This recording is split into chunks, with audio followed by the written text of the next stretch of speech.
Welcome to Warhammer Warscroll Review. In this video we're taking a look at two Warscrolls, both from the Seraphon faction. The Saurus Oldblood on Carnosaur, and the Saurus Scar Veteran on Carnosaur. Warscroll Review. The Oldblood and Scar Veteran on Carnosaur are very similar Warscrolls. Both models start at a 10-inch movement that decreases as it takes damage.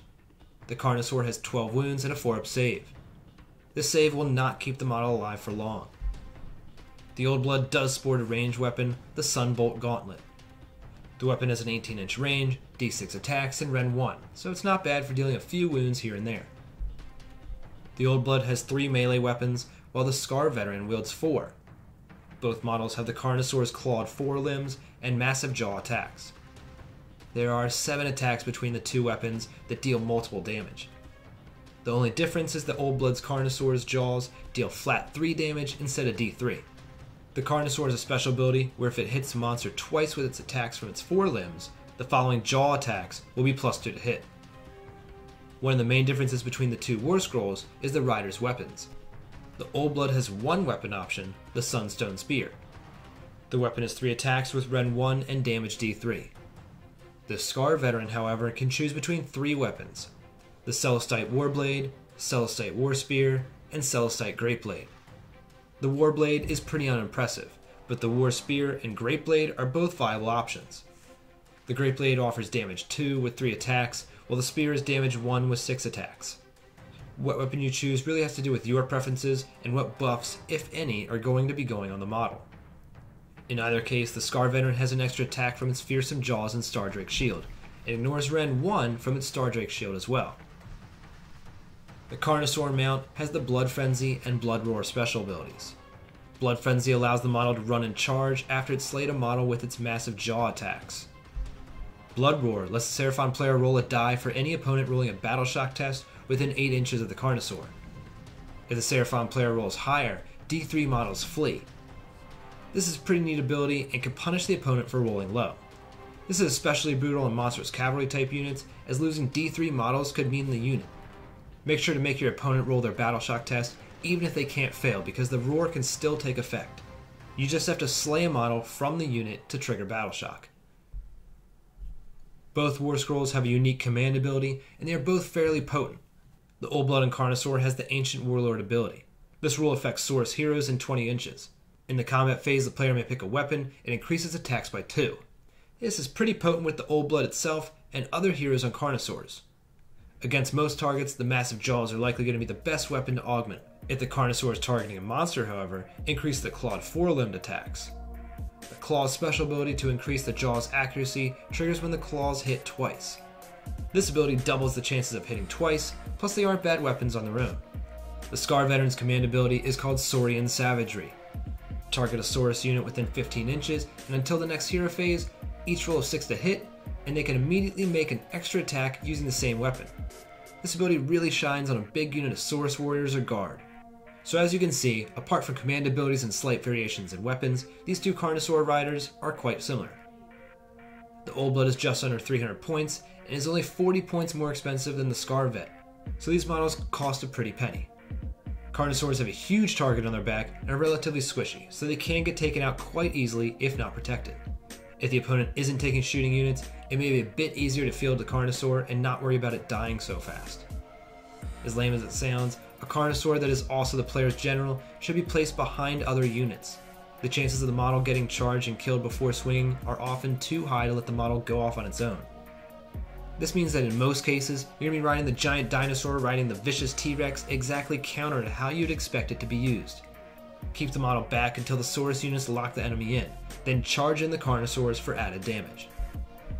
To take them and make them work offensively, the player will need to bring along multiple Carnosaurs. If they aren't taking multiple, they will at least need other units that are a bigger threat to divert attention. Just like other Seraphon models, their more effective set of allegiance abilities are their own. The model can, of course, be fielded in an Order Grand Alliance, but will primarily only benefit from personal buffs, which are somewhat boring. In a Seraphon force, either model would benefit from the battle trait Lords of Space and Time. The player can select the Carnosaur to be moved and set up 9 inches away from an enemy model. It is somewhat unlikely to make a 9-inch charge, but at least there is a chance the model can move after teleporting. In any case, this is an effective way of getting the model down the field. There are 3 Saurus hero command traits, but only one really stands out: Thickly Scaled Hide. The trait allows the model to reroll save rolls of 1. This, along with the Stardrake shield on the Scar Veteran and possibly Mystic Shield, make the model a bit more survivable. Seraphon had 3 artifacts worth mentioning in relation to the Scar Veteran and Oldblood.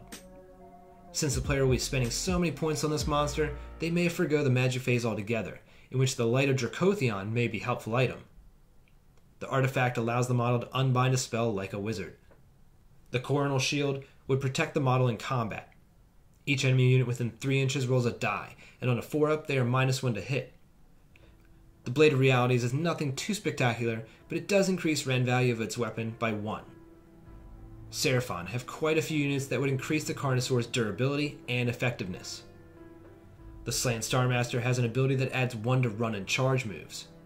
When a Carnosaur triggers the Blood Frenzy rule, the Slain's ability would be increasing the model's threat range to 12 plus 3d6 inches, with an average of 22. Not only this, but it increases the chances of charging after Lords of Space and Time. The Saurus Oldblood would allow the model to reroll wound rolls of 1 within 5 inches, and the Astaroth Banner would allow the model to reroll hit rolls within 10 inches. Skink Star Priests have an ability called Serpent Staff. This is the vaguest ability, and I really don't think it's supposed to be used on the Carnosaur, but currently it does work. So use this ability on the Carnosaur, and on 6 to wound on the monster's jaws, it deals double damage. So an Oldblood's Carnosaur does 6 damage, and the Scarvet's does D3 times 2. Not bad. In addition, the Skink can cast Summon Starlight to reduce enemy to hits directed at the model by 1. This spell will make the model somewhat more durable, but hopefully less attractive to enemy shooting, which is really where the model gets clobbered. The Skink Priest probably has the easiest to appreciate benefit. Its Celestial Rites ability will allow it to reroll save, run, and charge rolls. One model outside of the Seraphon Allegiance that would benefit the Carnosaur is the Lore Master. This model has a spell that would allow the target to reroll hit and wound rolls. The Carnosaurs are also part of a few Warscroll battalions. A Bloodclaw Star Host includes a Saurus Oldblood on Carnosaur, 3 Saurus Heroes including a Scar Veteran on Carnosaur, and 3 to 9 units of Saurus Warriors, Knights, or Guard. The heroes in the battalion can use all of their command abilities while they are within 20 inches of the Oldblood. This means up to 4 Saurus characters are using their command abilities. There are a lot of combinations to dream up with this battalion. This ability would be interesting with the Oldblood on Carnosaur and 3 Scar Veterans on Cold Ones to give out small reroll to hit bonuses. More interestingly, you could also take the Oldblood on Carnosaur with 3 Scar Veterans also on Carnosaur, having them give each other extra attacks on 6s, or possibly put it on 3 units of Saurus infantry units. In any case, the Oldblood's command ability will be quite effective with this combination. Another battalion the Carnosaurs are good in is the Light of Dracothion. The Warscroll includes a Firelance battalion, which can also include the Scar Veteran on Carnosaur, but the Light of Dracothion can also include any number of Seraphon units as well as a few other battalions. The Slan that is also included can automatically summon Saurus units from the battalion and does not need to roll to cast. This could be quite effective with an Oldblood and Scar Veteran on Carnosaur, in that they can be both summoned right in the enemy's face. Use Lords of Space and Time to bring up a Dreadsaurian or Bastiladon too, and you can effectively box in your opponent with threats. While the Carnosaur doesn't have to be in a Seraphon army, it is a bit better, meaning these models are somewhat versatile. The Carnosaur, whether mounted by the Oldblood or Scar Veteran, receives a 3 out of 5. It's middling in most categories, but is a part of quite a few battalion Warscrolls for added variety. What do you think of the Carnosaur? What Warscrolls would you like to see reviewed next?